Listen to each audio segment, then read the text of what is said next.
So, Michael, great to have you on the show. Your background is in demand generation and conversion marketing, getting potential customers obviously to care and eventually buy products. And I guess that's part one. And then part two is you've obviously co founded Noatoa, which is an AI program, which we'll get into shortly. But first, I wanted to know, like, how did you get started in the world of marketing, conversions, demand generation, and what are you excited about in the industry? I'm, you know, self-taught software developer and did that professionally for a long time. But I was always very drawn to, the things that I felt had the most impact, which to my mind is always sort of the sales and marketing side, which is you can fix some bug or add some new feature of the application, but if you're not like bringing new people in to see that, does it kind of matter as much? And it matters, but it's different. I was always drawn to the marketing side. So I was always the person building the websites and the applications around that, and then just kept, doing that more and more and in more and more technical companies. So. Cool, cool. And so in terms of like you talked about like getting customers in, what sort of do people kind of miss the mark on that and sort of go in the wrong direction? Um, you know, a huge frustration I always have when people give advice about this stuff is both that it lacks context and that it's like so high level. They're like, just do good content, and then like, well, what am I supposed to do with that? Um, so the thing that I've always found to be one of the most, powerful tools for like bringing in new customers is really to build like online tools. And I think it's just one of those things. So I built something. I don't know where it's, but I built a thing called Send Check It, which is like it checks your email subject lines for you. And it was originally supposed to be just a bit of content engineering for a previous startup, and it checks your subject lines for like words that'll get it tossed in spam, for like how effective will this be for opening, and gives you ideas and stuff. And it's nothing that couldn't be done in a blog post that has like here's 10 things to do, but because you can actually type a subject line in and it checks it for you and it gives you the custom advice, it just occupies a whole other space in people's heads, and so they're like happy to share it on social media, and they remember it and come back. And it's just one of those crazy things that like, it just is a different thing. And, that has had hundreds of thousands of users at this point. Um, and, just one of those things that I think is overlooked is, building these sort of online tools as a demand gen activity. Right. So like because you created like a free tool, maybe not a free tool, but a tool that Yeah. people use and then that's creating demand for a product and then I guess you're gathering email addresses or how did it sort of work? Yeah. I mean, literally it just, you put in your email address to get your report. And then like every week it says like, here's all of the subject lines that you checked, and here's all the ones that other people checked. And then sort of how they compared, and it gives it a score, a little bit of gamification. And, I've done a lot of variations of that kind of thing, of small online tools that just help a little bit, even in seemingly minor ways, but the impact is 10x of what just a blog post would be. So. Right. And then in terms of sort of those tools, how did you sort of get them in front of an audience or in front of people to sort of get the ball rolling? Um, Certainly, I think a lot of it is community building. There are very technical communities, and there's communities just for all these different niches of things. Um, and so a lot of times I actually involve them in the start of it, which is like, hey, I have this idea. I'm going to build this thing. Does anyone have thoughts on it? And then that makes it very easy to come back when it's published and be like, hey, thanks to this group of 100,000 people, of which three people gave me advice, what to do here, and two of them said don't do it, but I did it anyway, and now we publish this, but thank you so much for all your help. And it's a way of, it's authentic. It's a real thing that happens, and it's real feedback, but it is a way of sort of coming in that's not just like throwing stuff at people, that at least it's a little bit reflective and a little bit of the group. And that's been very effective. So I'm in a lot of like online Slack groups, for specialty marketing stuff, and for, I've been in cybersecurity was my past businesses. So a lot of online groups for that. So. Nice. I like that. Like using the power of community to, get the ball rolling. And I like that reflected with some of the people in the industry or like, getting them to help weigh in is a really cool idea rather than just, oh, I'm going to go and build this thing and hope that people will use it. I think that's cool. Yeah, I do that for a lot of stuff. Like something, a lot of like very long, like detailed sort of research reports. And I'll always have like a thanks section at the bottom, which is both like, hey, thanks to these people. And they're all like the pre-reviewers. So this is something maybe closer to home for all the marketers in the group. Earlier this year, we did what I called the pay rank report, sort of like a joke on like page rank, but pay rank. And it was trying to figure out what the effect of AI was on the job market for SEOs. And so we got a data set that was job listings that were directly from websites, so not through Indeed or any third parties, which adds a lot of weird noise to the data. And so took all of that and did a whole bunch of analysis, and we found that like actually like if you have AI skills right now, it's about a $15,000 a year bump in salary based upon job descriptions versus not having them. Wow. And we're able to break that down in lots and lots of different ways. And that was one of those things that like had a ton of different people review and give feedback and like this doesn't make sense and why is it this way? And so it's you always end up with a better thing at the end. And if you do it right and you have enough reviewers, it's like a built-in distribution network for that specific piece of content. Right. And and I do think it's if people are nice enough to give feedback, it is nice to thank them publicly and at least like For link to their sure. LinkedIn and stuff. So yeah. Yeah, that's cool. No, I think it's a really cool idea and something I think a lot of people will get a lot out of. And then, so I guess moving sort of, you mentioned AI, moving into that, what what's sort of your favorite way to kind of integrate AI in marketing to say work with increasing conversions or leads or potential customers? What's I guess the core thing people should focus on in that sense? Well, Noah Toa is really focused around AI search. So the changing world of like traditional search into AI search and, what to do for that and how, to sort of not be left behind because there's just a lot of big structural changes. And I think a lot of people are, you know, the tech industry has done a lot of industries wrong. I think, Web3 and crypto and some of these other things that just, never really even panned out. Let's throw Quibi in there too, any of these different things. And I think things are fundamentally different with AI, and particularly with AI search, where even if we like got rid of everything, like ChatGPT doesn't exist and everything else, Google is actually making these really big changes to how their search products work. And, as demand marketers, as people that are trying to get new prospects, we need to make changes to match what they're doing to follow the market.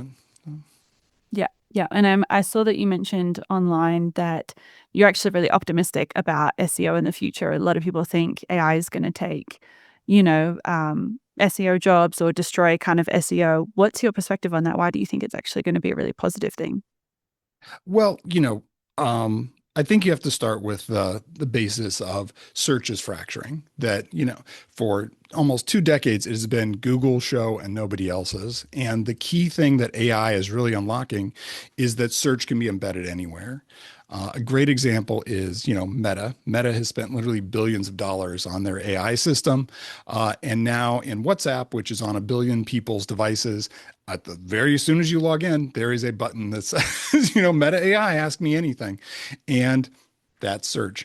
And when you go into Amazon, Amazon now has the shopping assistant Rufus, and they changed even like the main search bar at the top, where you used to be able to search for products, like you could put in, latest iPhone and it would give you a list. Now you can actually ask it questions and it uses Claude, which is Anthropic's AI, to help answer those. And it's just embedded in there. So you can ask it like, what's the best tent for cold weather camping? These very Right. e-commerce questions that you used to have to ask Google and then it would take you to Reddit and then it would give you some stuff and you'd put all that together and then you'd go back and buy your thing. And now that's just baked in. And for a marketer's perspective, now these things really matter. Where if you're someone who is like selling directly online and also you're an Amazon business, now it suddenly matters a lot what Claude thinks of you. Like, you know, and Right. we're just going to see that fracture and fracture and fracture and fracture as things go forward. And with every one of those, it now takes attention and time and a strategy and monitoring and just a tremendous amount of work for marketers to be where their prospects are. Right. And so where does sort of Noatoa come in? Because I know it's sort of helping people understand like how they're ranking in AI search engines. How does it work? Because obviously, like I'm just thinking somebody listening to this being like, oh my goodness, like there's so many search engines now. Amazon's got their own, Meta obviously has their own. How do I rank in these new, AI type search engines? What would you sort of say to them? Yeah. So I think there's two things here. One of which is like what we do and sort of like also what we recommend as a strategy. So on our site, there's a Biscuit framework, which is, at this point in time, we're all still traditional search, so drives a ton of traffic, a lot of business. AI search certainly seems like the future. And we have a foot in both those worlds. So, how do we handle that? And so, what the Biscuit framework lays out is here's some just very practical steps for how do we get our sites indexed by all of these AI search engines? What are the things we need to do to think about how they perceive us? And then, ultimately, how do we need to track and handle competition across all of this? And, it's agnostic in terms of it's nothing specific to Noatoa. It's you could just do it yourself, but and it's mostly educational, just in the sense of like I just feel like everyone needs to at least start thinking about this kind of stuff. So something a customer said to us was ChatGPT is now our most popular and least well-trained customer service representative. That all day people are asking all these questions and we don't know exactly what those questions are. We don't really know if it's given the right answers.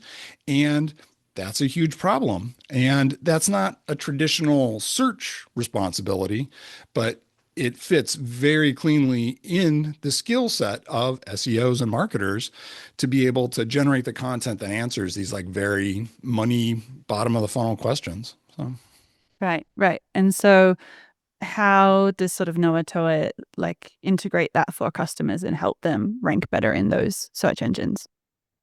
sure. So when you put your site into Noatoa, the first thing it does is it looks up all of the traditional search terms that you rank for.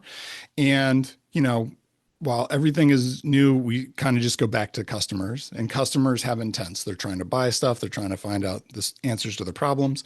And so we generate all the questions based off these intents that people are asking so that then you can make some smart choices about like your content plan. And what we're trying to get people to do is to shift their content strategy from more of the low intent, high volume terms to the lower volume, but very buying intent terms. And it's hard to do that in a vacuum. So we're providing tools for it. So we do a deep classification of all the keywords and questions. And so we're able to say, like, out of the 1,000 questions people are asking today about your site, this bottom like 100 are the ones you really need to focus on. And then you can go in and mark those 100 as ones you want to track. And we will track your performance versus your competitors across Claude, ChatGPT, Google, Gemini, all the different services. And we do a lot of other automations around, like, again, making sure all the bots can index your site, that kind of thing. So. Hmm. That's really cool. I think it's super important, especially in the current age, to really think about not just ranking in Google or SEO, but also thinking about, yeah, how is my content showing up, or is it showing up in LLMs or other platforms like ChatGPT, or if it's not, how do we do that? So I think that's really fascinating. Yeah, again, I'm so positive because all I do is uncover new work for SEOs to do on behalf of their clients.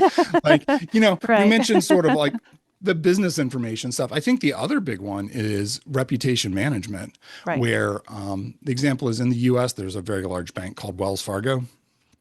And Wells Fargo, they did some bad things a couple of years ago, quite bad things. They had the largest Federal Trade Commission fine ever as a Right. result of that. And when you ask a question about Wells Fargo and ChatGPT, it knows that and it mentions it. So even if it's a situation where like, hey, what are the best banks to use? And Wells Fargo's mentioned in there. It does mention like, hey, before you actually go with them, you should do an ethical review of their, practices, which is not what you want. And that's not the case if you do a search in Google. What you get is like, here's the nearest ATM locations and here's where the login page is. And that's a fundamental change to, again, what we think of as search marketing, where we have to care more about these things than we did before. Right. And is that just because like the LLMs like ChatGPT are scraping a much more diverse range of content, or like what do you think is the reasoning behind that? Um, so the best way that I think about the LLMs in terms of their content is that it is the sum of all the conversations on the internet that they've been able to draw in. And so uh, if you were talking to a friend and you had a conversation about them and they're like, "Oh, you're going to open a checking account with Wells Fargo," and then you said like, "Oh, Wells Fargo," you know, like, Right. it would be more like that. And that's my perception of how these work.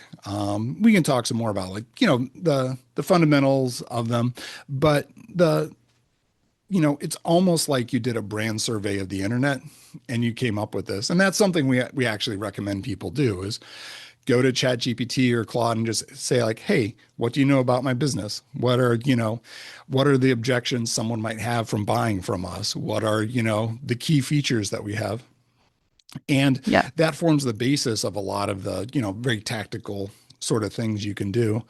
And that's something that our best customers are doing a lot of, which is they're looking at the results of what came out of like the older models and then looking at like what came out of ChatGPT today, and then tweaking their content to match that and tweaking the distribution strategy of that content to match the services. And we're just trying to make that as helpful and automated as possible across the board. Hmm. So like going into say ChatGPT and sort of Googling your business, but within ChatGPT just to see like, okay, Yeah. what's showing up? What's any ethical considerations, any comments on the internet? Because it will scrape like a lot more information. Is that what you're saying? Yeah, absolutely. And, it's easy to do. Like it's easy to go do that right now.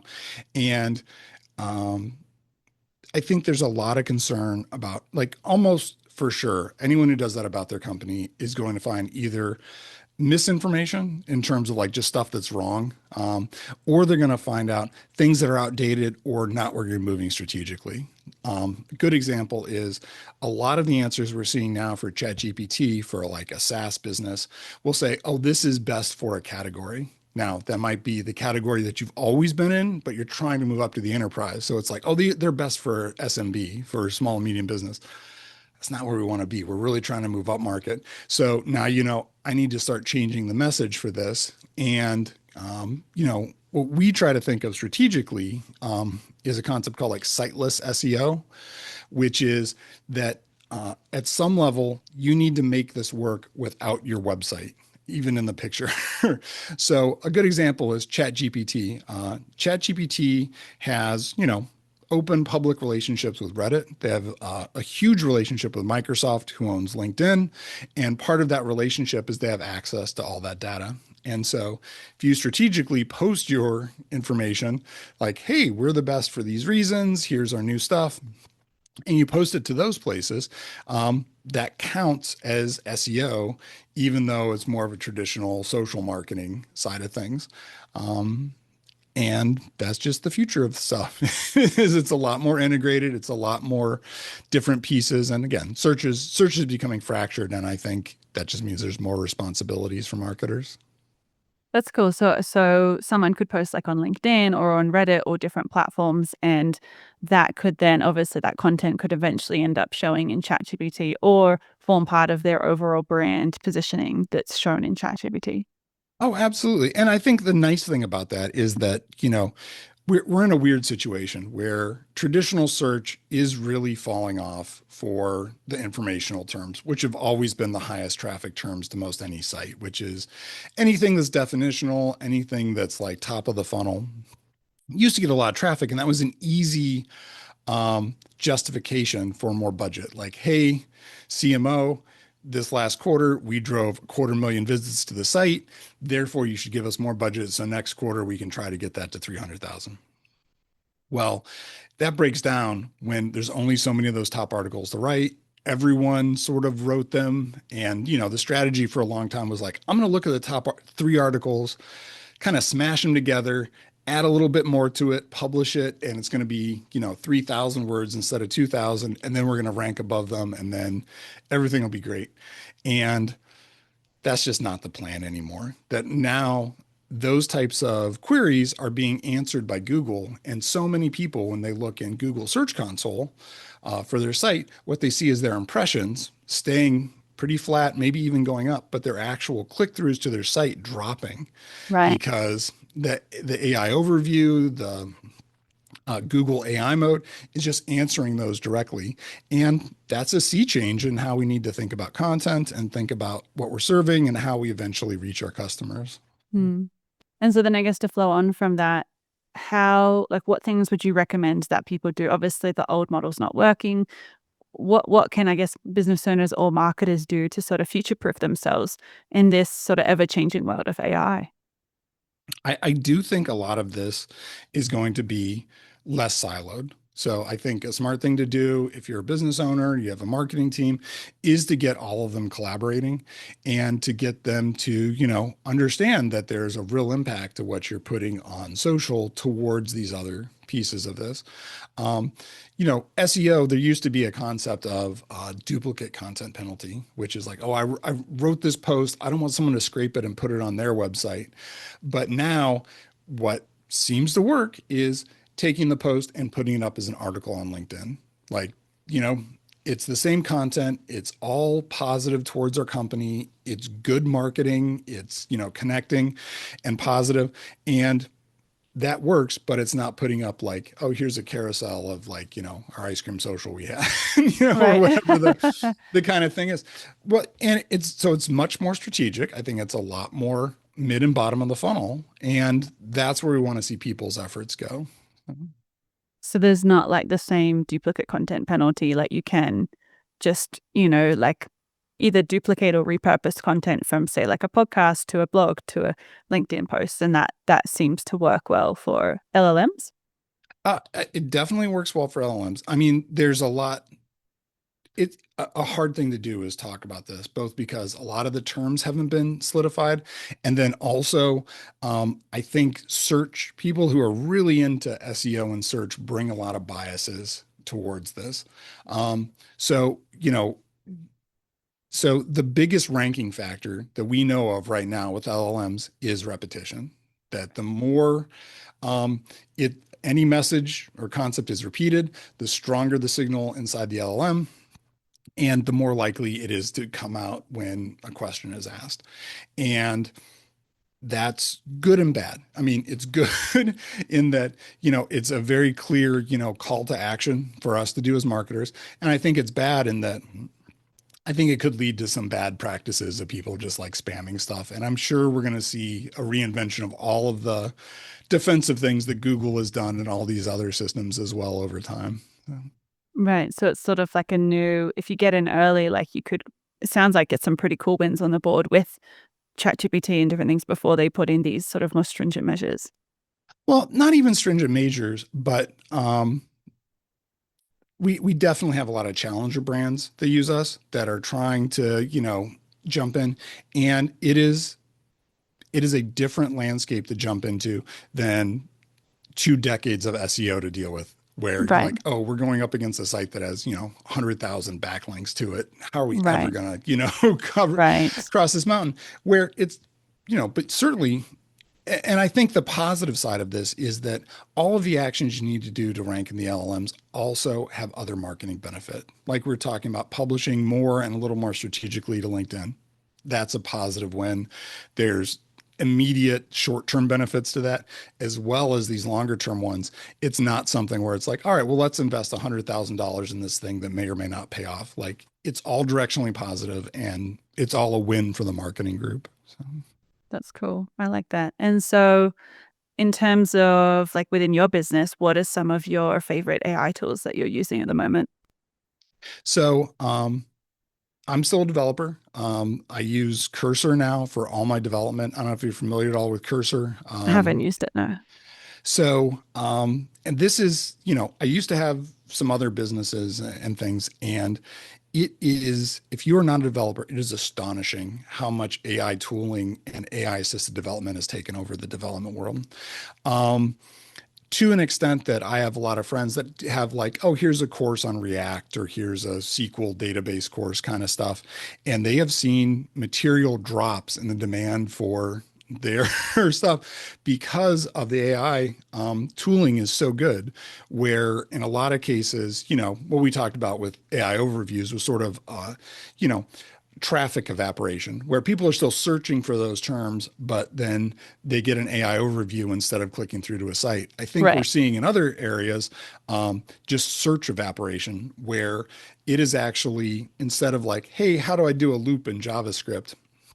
That goes around a little collection of stuff. You actually just take that code, paste it directly in ChatGPT, and say like, "What is wrong with this?" You don't ask like in the Right. abstract like what's happening, and it's like, "Oh, great, here's the mistake, and I fixed it." And so what Cursor does is it's like Microsoft Word, but your code is in it, and it just fixes it right there. And you say like, "Hey, can you write me a loop that does the stuff?" And it just takes care of it. And you know, I think depending upon your sector, sooner or later, it may get to some of that. And I think, the marketers and the brands that are really going to survive are the ones that are very focused on task intent, not just search intent, and are able to insert themselves in such a way that they can, capture people, even despite, these changes in traffic and search patterns. That's cool. And I think it's interesting what you mentioned before about the survey of people who have AI skills are going to end or are ending up with a 15,000 sort of dollar jump in salary, and how I think having that any sort of AI capability or knowledge or skill set, it sounds like will be very helpful at future proofing people as well, no matter what sort of industry they're in. Yeah, I built a career off of, the Venn diagram of being a developer and then being a marketer. And then there's value in that overlap. And I do think that now the the amount of effort you need to expend to be a developer is a lot less. And so a lot of these things are much more in reach to build tools, to build little automations, to build little things that help you with stuff. I think it's tremendously useful for marketing in lots of different aspects. So. For sure. And so do you use any sort of like automations in your business or tools to help with streamlining some of those processes? Yeah, we do a lot of custom code that uses, I think the big one is Gemini. Gemini has a very good like cost per call, value at the moment. So we do a lot even with like I'm building a tool now that goes out and like looks at robots.txt on sites. And we're doing a big research project with that. And so I took all of that data and put in there and then had it, do some categorizations for me where I was trying to draw out, you know, a lot of stuff is things you could have asked an intern for. So, here's an example. I got a list of 2,000 websites, and I want to know which ones of these are e-commerce, which ones of these are news, to do that sort of classification. And that's something I use Gemini for instead of having a person like hand classify it, and Right. worked very well. Like a huge savings. And so now this like big fancy research project is much more in reach than it would have been otherwise. So. That's cool. So Gemini would just classify it all, because I know I've had some issues sometimes with ChatGPT doing different classifications, but it sounds like Gemini might be better for something like that. It changes every week Yeah. because there's new models and there's trained for different things and different, you know, advantages to them. Certainly, I think we have a newsletter, and one of the things I always share is there's a lot of material coming out from Anthropic and OpenAI about like, here's how you use us better. And even some really simple techniques of like just giving examples, which is like you don't just ask it to classify. Like, so I wrote a big prompt for that. But I didn't really write the prompt. What I did was I asked Gemini to write the prompt, which is, hey, Good, right? here's what I'm trying to do. Write me a prompt that will make this happen, and include some examples. And if you do that, it knows better what it's supposed to put in. And even just a couple examples of like, well, CNN and Fox News and whatever else are considered news sites, and Amazon's considered e-commerce and eBay's considered e-commerce, and it's like, okay, well, that's enough to like give it a foothold that suddenly things are much better than if you just ask it like classify these somehow. Hmm. No, I think that's cool. That's actually something I was doing earlier today, was building a custom GPT. And then it was kind of, instead of trying to figure it out myself, I just asked ChatGPT, like, how would you do this? How would you build the custom GPT? Like, what prompt do I need to put in? And it just wrote the prompt for me. And then I just like copy pasted it, tweaked it a little bit, and then it was like good to go in like 5 minutes. It was, yeah, really interesting to, yeah, like you said, asking the AI program to write the prompt to make sure that it's delivered in a way that's easy for it to understand. So I presume most of the marketing audience doesn't isn't aware of this, but Anthropic has a tremendously useful and easy to use AI console where if you're doing prompts, just like you described, you can go in and you can write it and then give it a data set and then see the result. And then when you like, oh, this wasn't quite right, and you make a version two of it, it will then take and show you almost like a spreadsheet. Oh, we reran it for the version two of this, and here's the outputs for both of them. So you can be like, oh, is it better or worse? And you can do that as much as you want. And it makes it so much better for like the kind of classification stuff. And I feel like that's a key marketing thing. Like we're always doing stuff like, oh, well, we got a trade show. We got a list of 1,000 email addresses. Like here, give me all the ones that aren't free emails. Give me all the ones that look like a real person and not like, you know, I don't want to give you my email.com, like those Yeah. kind of things. Like, Right. like that stuff you could get someone to filter through. But, ChatGPT or any of these systems will do that for you. Mm. And classification, strategy, and like putting all that together, I think, the tools are just so helpful. So, No, I think it's really cool. It's really fun just like playing around with it and even like asking it like, "Oh, like what else can you do or how would you approach this or like what's the best way to conduct this research or categorizing or marketing strategy?"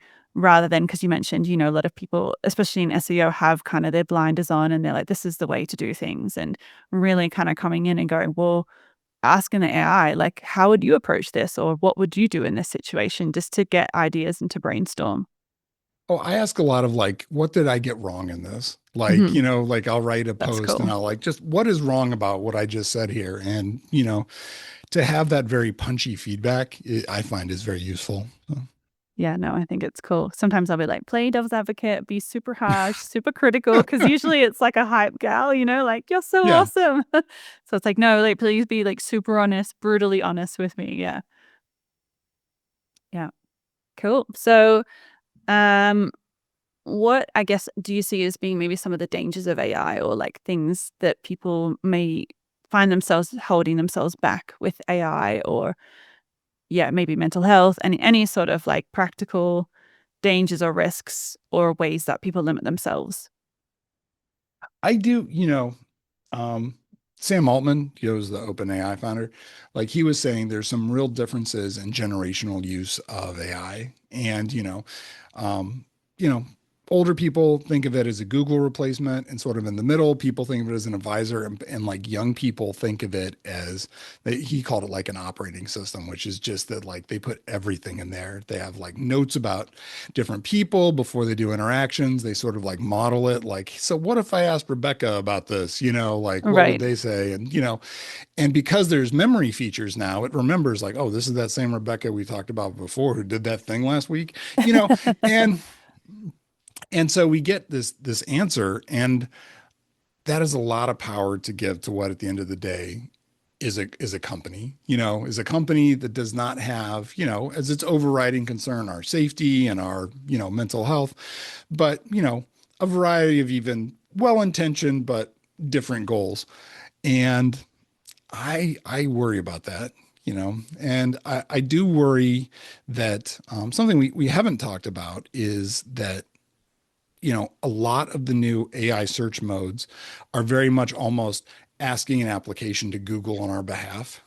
Right. And that is a big change, that it's definitely not the, oh, hey, here's 10 links. And at least like it's representative of that. It's something else. Like there's a filtering and there's a level of, something in there that, we should be thinking about, just to Mm. try to not get too in our bubbles. So, Almost like the AI has, in a sense, its own cognitive bias of I'm going to pull these search results and then based on my algorithm, spit out a bunch of results, which may or may not be exactly what you want or need in this situation.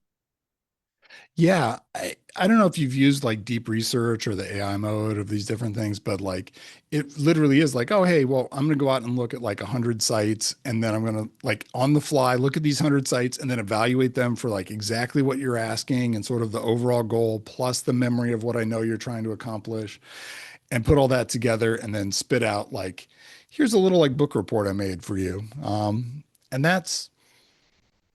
I mean, that's a whole new search paradigm. There's a lot of technical and content strategy stuff you have to do to succeed there.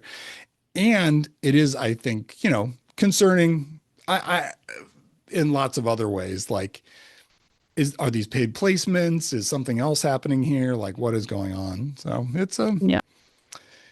it we will see. Yeah. There's a lot of stuff. But It's almost like yeah. because I mean, we've already been in the information age, but now we're like in this, exponentially growing information data age where it's like there's such an overflow of information that it's not so much about just getting the information, but like you mentioned, like, is it accurate? Is it paid placements? Is this actually helpful? Is this actually my customer profile? And really, like, I think the benefit of sitting down and thinking about, is this strategy or this process actually moving me toward my goal? Or am I kind of just spinning here and not really getting anywhere? Because it can feel productive and it can feel like, oh, like there's all these tools I'm using and I've got all this information, but it's almost like, well, yeah, what's the outcome of that? What's the output? And yeah, I think that's an interesting point. Well, you had mentioned like uh, the AIs can be such a hype, like, oh, what a great question, like, and Yeah. there's been tweaks done, to that in the different systems. But ChatGPT for a while, it was very effusive in its praise, and that's a whole other danger, Right. is hyping you up for no good reason. So like maybe you need them to be brought down a little. So yeah. Yeah, being more questioning, I think, and perceptive of, is this thing just telling me what I want to hear, or is there truth in this? Or yeah, asking those questions I think is really important. Yeah. And so we're almost coming up on time, but what's one of your favorite non-business ways to use AI at the moment? Um, I actually find it to be tremendously helpful with my daughter's homework. Um, it is it is so useful. Oh, and I had my own sort of homework. My wife and I, we did a battle of the books at the Mhm. local library where like you read these couple books and then you go and you answer trivia questions about it. And we cheated by using AI where I took AI and then, had it look through the books and then generate question study guides, like in a structured data format of like, go through every chapter and every chapter put out some factual questions about this multiple choice, like 1 through 4, just like what the thing was, and then had it generate a new website just for us to study and use. And so then we used that to study, and then we won the contest. Oh, And wow. it's again, it's that weird thing of like you could have gone on Upwork or something, hired someone to read these books, make questions out of all of them, put it in a spreadsheet, hired someone to write a little application to help us study. But no one's going to do that. It's like it's a lark, but it was totally possible for like a no code solution to be banged out in like an hour or two of like, let me just get this thing going. And it worked. And it was a tremendous way to study. And like what made me think of it was like that's what I'm doing with my kids is, they had their standards of learning test, which is a big state test and things. So take a picture of the study guide, have it ask questions of us, based upon that, and it is so effective at that sort of reflection, tutoring kind of stuff. Like it's just great. So That's cool. That's something I mean, I don't have kids, so that's probably why I've never thought of it, but that's a really cool application for using, to help with studying with kids or even for university or college. Using yeah. it in that way is really cool. Oh, it's the craziest thing to me is like it can even look at like, so I've done this with ChatGPT. It'd be in so a lot of math stuff, but there's different techniques for how to achieve it. And they're different than when I was in school. And so I look at it, I'm like, I can do this in my head. I can't tell you all the steps, but we can take a picture of it in ChatGPT, literally a picture, and be like, hey, what are the right steps to solve this? And I'll be like, okay, well, it's this technique, and here's how you apply it, and here's step one, two, and Wow. three. So it's not even the answer. It really is the tutoring of like all the different steps. And we're seeing it get smarter and smarter in those ways. So I think it's great. So, That's cool. I think your kids will have an unfair advantage, which is great. well, I think there is a lot of concern over AI in general. You're saying like my kids are going to have an unfair advantage. I don't think that's true. In the same way that, I think what this AI is doing is it's raising the quality level of all of our different, Right. activities. In the same way that like having spelling and grammar checkers in all of our applications made all of us copy editors. Like not the world's best copy editor, but like the basics, it raised the average quality of this. I think it's going to raise, the average, knowledge level of everybody, hopefully, and I think that's a real positive. I know there's a lot of other issues, but I do think that's a genuine positive in all of this. No, I think yeah, I think you're absolutely right. It'll be really cool to see people get smarter, and I think it'll push people to evolve because of the necessity to in this industry. So I think that's really Yeah. cool. So thank you. We're on time, but thank you for coming on the show today. And if people want to connect with you and hear more about what you do, where can they visit? Please visit noatoa.com. You can put your website in and it'll give you a little list of like how you do in ChatGPT, and we'll check a bunch of other things for you that's free to do. We do have a newsletter that I write every week. And if you like listening to this conversation, the newsletter is very much in my voice. So it should be. Cool. Um, you should be able to recognize that, and would love to hear from people. So you can respond to that. It comes right to me, or you can email me at mike@noatoa.com. And I'm on LinkedIn, but always happy to chat with people. So, Cool. Well, thanks, Michael. Great to meet you. And oh, it was thanks. great to meet you. I really appreciate you having me on. This was a delightful experience. So, No worries. All good. And thanks everyone for listening.